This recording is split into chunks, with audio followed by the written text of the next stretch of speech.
Bonjour, bonjour. Donc, on va vous faire la petite vidéo de présentation, puisque là, il fait pas très beau comme vous le voyez derrière, pas beaucoup de soleil.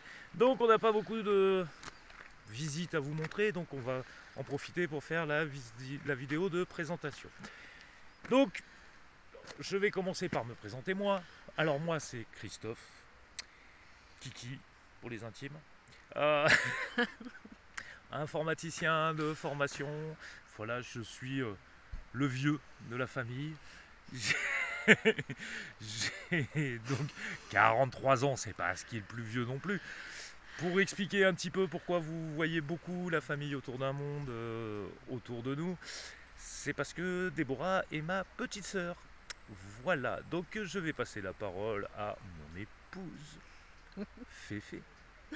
Bon, ben, moi, c'est Frédéric, j'ai 42 ans, Oula, attention, attention, tiens à préciser, elle a dit Frédéric. mais on m'appelle tous Féfé, je préfère, tout simplement. Mère au foyer voyageuse, c'est encore mieux. Mais je suis coutelière de base et mon métier de cœur est l'hôtellerie. Et c'est une auvergnate, malheureusement pour moi. Bon alors je dis ça, mais pour parler un peu de mes origines, moi je suis parisien, mais j'ai beaucoup bourlingué en France avant de décider de voyager. J'ai beaucoup déménagé et j'ai habité dans plein d'endroits différents. Centre-France, les Landes, le Gers, l'Hérault. Ouais, on a beaucoup bougé. Voilà. Je suis née dans la capitale du couteau, Thiers. J'ai grandi à côté de Thiers, à Saint-Rémy-sur-du-Rhône. Après, j'ai vécu dans l'Hérault un petit peu. Et j'ai rejoint mon cher mari dans le Gers, tout simplement. Nous sommes une famille de 4. Nous avons 2 filles. La grande d'un précédent mariage de mon mari, La mienne. qui va avoir 10 ans, Voilà, qui s'appelle Noémie. elle aura 10 ans au mois de décembre. Et la petite dernière, Octavia, pour ceux qui me connaissent, savent que j'avais très peu de chance d'avoir un enfant. On m'avait annoncé que j'en aurais jamais. Euh, Suite à la décision de se marier. On va dire un petit mois après la décision de se marier, j'ai appris que j'étais enceinte et je suis tombée enceinte naturellement. Ça a été une petite préma et voilà, tout va bien. Petit Tout va prépa. bien. On a décidé de se marier puisque comme Féfé ne pouvait pas avoir d'enfant, pour faciliter les démarches pour pouvoir faire une FIV, on a décidé ça fin août, Enfin, ouais, vers le 20 août à peu vers près. vers le 20 août. Date de notre rencontre étant le 29 septembre et cette année-là tombant un samedi, on a dit on se marie le 29 septembre, c'est-à-dire un mois et une semaine pour préparer le mariage. Sauf que une semaine avant le mariage, Féfé faisait les tests de grossesse, apprenait qu'elle était enceinte. Et voilà.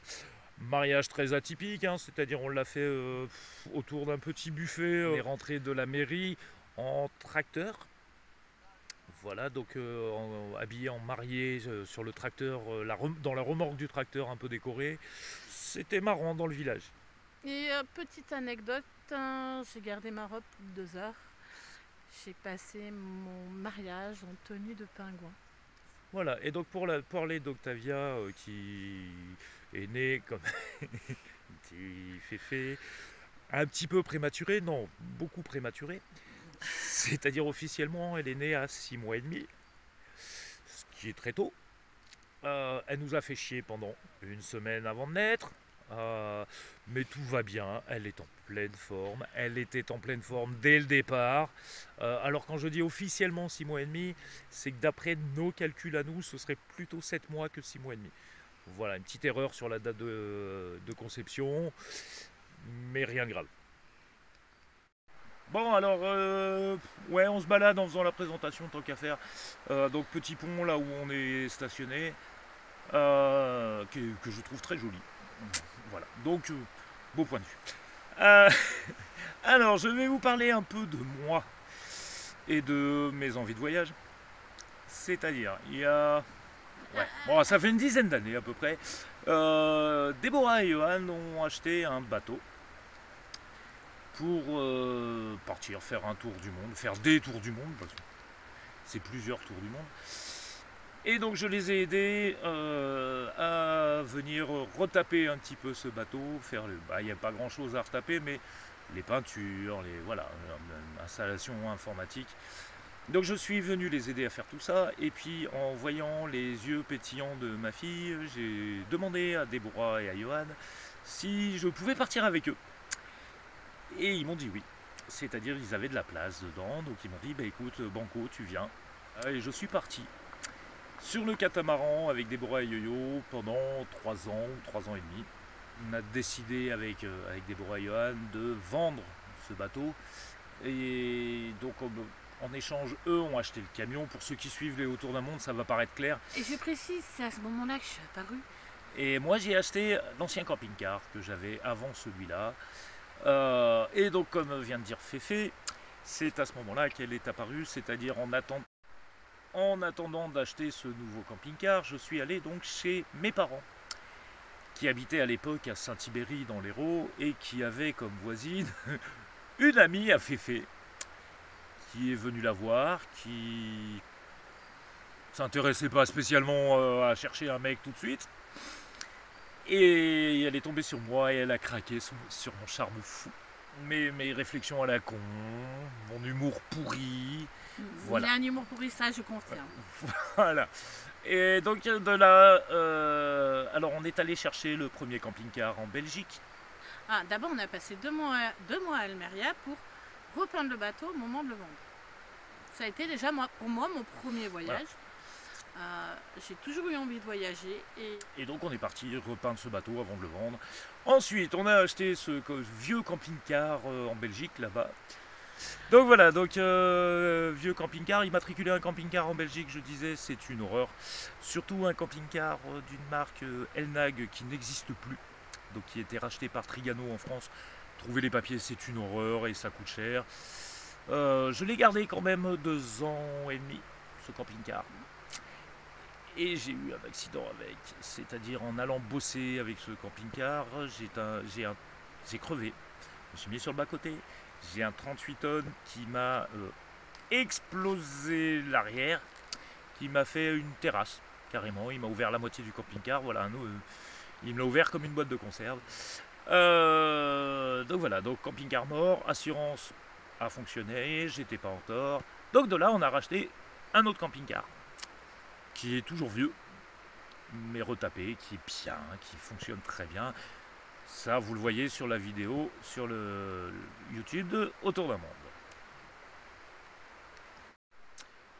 Bon, donc pour la suite du voyage... Alors, il faut savoir aussi que on s'est séparés pendant 2 ans de domicile.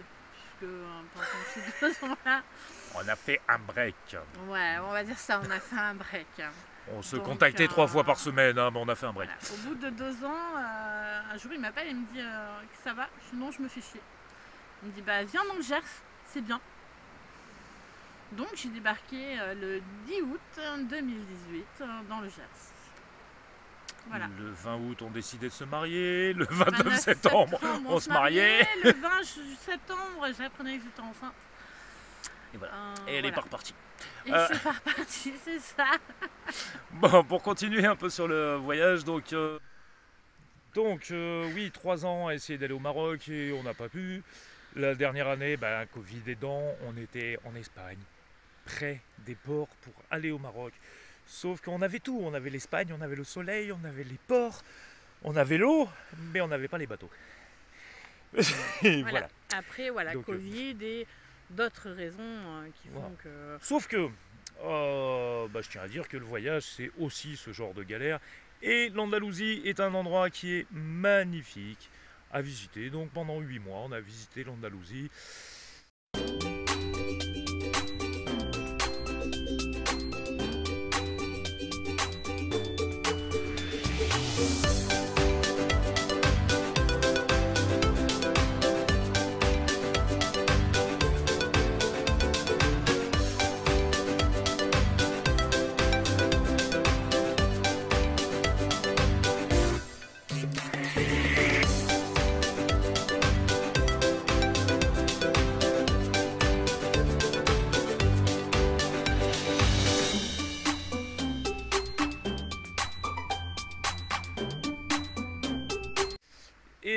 donc on est rentré en France pour travailler 2-3 mois et reparti en suivant.